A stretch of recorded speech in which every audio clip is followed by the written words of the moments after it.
Life mission കോഴ കേസിൽ ശിവശങ്കറിന്റെ ജാമ്യാപേക്ഷ ഹൈക്കോടതി ഇന്ന് പരിഗണിക്കും. ജാമ്യാപേക്ഷയെ എൻഫോഴ്സ്മെന്റ് ഡയറക്ടറേറ്റ് ഇന്നലെ ഹൈക്കോടതിയിൽ എതിർത്തിരുന്നു. ആരോഗ്യനില മോശമാണെന്ന് ശിവശങ്കറിന്റെ വാദം വിശ്വസനീയമല്ലെന്നും ഇഡി ആരോപിച്ചു. ഇതോടെയാണ് കേസ് കൂടുതൽ വാദത്തിനായി ഇന്നത്തേക്ക് മാറ്റിയത്. വിശദാംശങ്ങളുമായി അശ്വതി ചേരുന്നു കൊച്ചിയിൽ നിന്ന്. അശ്വതി, ലൈഫ് മിഷൻ കോഴ കേസിൽ ശിവശങ്കറിന്റെ ജാമ്യാപേക്ഷ ഇന്ന് പരിഗണിക്കുകയാണ്. പക്ഷേ ഈ ജാമ്യാപേക്ഷ ഇഡി ഇപ്പോൾ എതിർത്തിട്ടുണ്ട്. ആരോഗ്യനില മോശമാണെന്ന ശിവശങ്കറിന്റെ വാദം വിശ്വസനീയമല്ലെന്നാണ് ഇഡിയുടെ വാദം. എന്തൊക്കെയാണ് കൂടുതൽ വിശദാംശങ്ങൾ?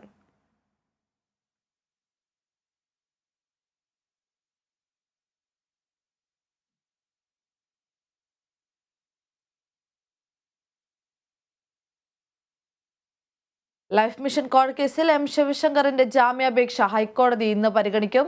ജാമ്യാപേക്ഷയെ ഇഡി ഇന്നലെ ഹൈക്കോടതിയിൽ എതിർത്തിരുന്നു. ആരോഗ്യനില മോശമാണെന്നാണ് പ്രധാനമായും ശിവശങ്കർ മുന്നോട്ട് വെക്കുന്ന വാദം.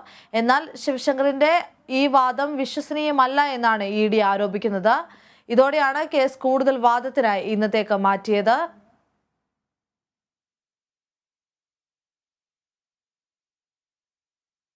വിശദാംശങ്ങളുമായി കൊച്ചിയിൽ നിന്ന് അശ്വതി ചേരുന്നു.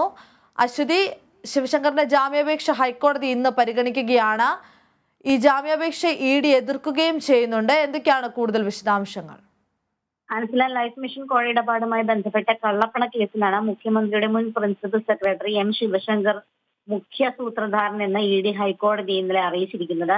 ശിവശങ്കർ നൽകിയ ജാമ്യാപേക്ഷയെ ഇഡി എതിർത്തിരുന്നു. ഇഡിക്ക് വേണ്ടി ഹാജരായ അഡീഷണൽ സോളിസിറ്റർ ജനറൽ ആർ ശങ്കരനാരായണനാണ് ഇക്കാര്യം പറഞ്ഞിരിക്കുന്നത്. ഹർജിയിൽ മറുപടി വാദത്തിനായി ശിവശങ്കറിന്റെ അഭിഭാഷകൻ സമയം തേടിയതിനാലാണ് ജസ്റ്റിസ് എ ബദറുദ്ദീൻ ഹർജി ഇന്ന് പരിഗണിക്കാനായി മാറ്റിവെച്ചിരിക്കുന്നത്. കേസിൽ അവ്യക്തതകൾ ഉണ്ടെന്ന് സിംഗിൾ ബെഞ്ച് പറഞ്ഞു. നയതന്ത്ര ചാനൽ വഴിയുള്ള സ്വർണ്ണക്കടത്ത് കേസിന്റെ തുടർച്ചയായാണ് ലൈഫ് മിഷൻ കേസും അതുപോലെ തന്നെ ഡോളർ കടത്ത് കേസും രജിസ്റ്റർ ചെയ്തത്. അതുകൊണ്ട് തന്നെ ഇവ ഒരുമിച്ച് അന്വേഷിക്കാൻ കഴിയില്ലേ എന്നും ഹൈക്കോടതി ഇന്നലെ ചോദിച്ചിരുന്നു. ഒരേ വസ്തുതകളുടെ അടിസ്ഥാനത്തിൽ പല കേസുകൾ രജിസ്റ്റർ ചെയ്യുന്നത് നിയമപരമല്ലെന്ന് ശിവശങ്കറിന്റെ അഭിഭാഷകൻ വാദിച്ചിരുന്നു. മൂന്നും വ്യത്യസ്ത കേസുകളാണെന്നും ഇഡി വിശദീകരിച്ചു. വടക്കാഞ്ചേരിയിലെ ഭവനരഹിതർക്ക് വീട് നിർമ്മിച്ചു നൽകുന്ന ലൈഫ് മിഷൻ പദ്ധതിക്ക് വേണ്ടി UAE റെഡ് ക്രസന്റ് നൽകിയ 19 കോടി രൂപയിൽ 4.5 കോടി രൂപ കോഴ നൽകിയെന്ന് നിർമ്മാണ കരാറെടുത്ത യൂണിടാക് കമ്പനിയുടെ MD സന്തോഷ് ഈപ്പൻ വെളിപ്പെടുത്തിയിരുന്നു. ഈ കോഴത്തുകയിൽ 1.5 കോടി രൂപ ഡോളറാക്കി മാറ്റി വിദേശത്തേക്ക് കടത്തിയെന്നും വ്യക്തമാക്കിയിരുന്നു. തുടർന്നാണ് വിദേശ നാണയ വിനിമയ ചട്ട ലംഘനം ഉൾപ്പെടെ ചുമത്തി ഇഡി കേസെടുത്തിരിക്കുന്നത്. ഈ കേസിലാണ് ഇപ്പോൾ ശിവശങ്കറിന്റെ ജാമ്യാപേക്ഷ പരിഗണിക്കപ്പെടുന്നത്. അൻസുല. ശരി, വ്യക്തമാണ് അശ്വതി. ലൈഫ് മിഷൻ കോഴ കേസിൽ എം ശിവശങ്കറിന്റെ ജാമ്യാപേക്ഷ ഹൈക്കോടതി ഇന്ന് പരിഗണിക്കും.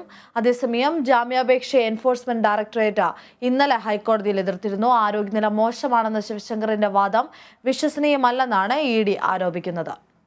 വിശദാംശങ്ങൾ നൽകിയത് അശ്വതിയാണ് കൊച്ചിയിൽ നിന്ന്.